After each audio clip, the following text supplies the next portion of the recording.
Everyone thinks national debt is a modern invention. It's not. It's older than your country. Walk through any museum's military wing and you'll find the same artifact repeated. War bonds. Governments needed money fast. They couldn't wait for taxes to trickle in, so they borrowed. This happened in the 1600s, the 1700s, the 1800s. The mechanism was always the same: print paper, promise repayment, hope you win the war. But here's the thing nobody mentions. Winning the war didn't actually solve the debt. It just delayed it. Take Britain in the 1700s. After the 7 Years' War, their debt had doubled. They were so desperate to pay it down that they taxed the American colonies without representation. We know how that ended. But the irony cuts deeper. The debt from that war, the one that created America, took Britain over a century to repay. They didn't eliminate it.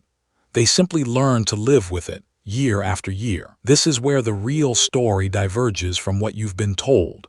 Economists love to say debt is a burden, a weight you must shed. But governments figured out something crucial. Debt, when managed as a permanent feature of the economy, becomes a tool. It funds infrastructure.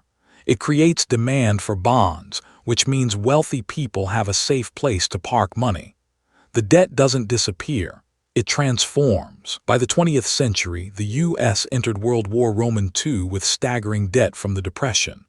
Instead of shrinking it, they borrowed more massively.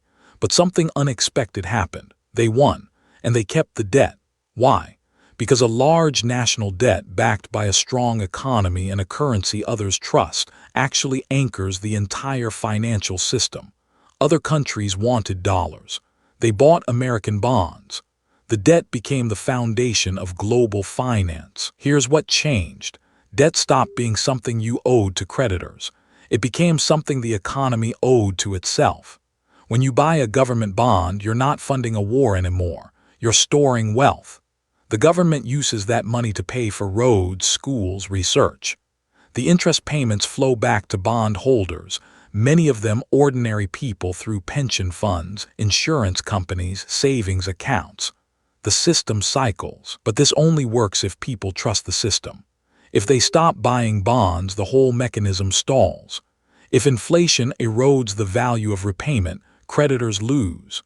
If the government can't collect taxes, it defaults. That's what people actually fear, not debt itself, but the loss of faith. And that's the real inheritance from those war bonds of centuries past. We live in an economy that requires perpetual confidence. National debt didn't start as a policy choice. It started as desperation, governments at war, out of money, borrowing to survive. Over centuries, that desperation became infrastructure, became currency, became the thing that holds modern economies together. Understanding that shift explains why debt works differently now than it did in 1650.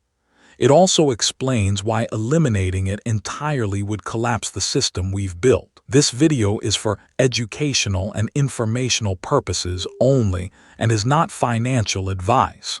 Always do your own research. Subscribe for a new deep dive into how economic systems actually work, the ones shaping your world right now. This video is for educational and informational purposes only and is not financial advice. Always do your own research.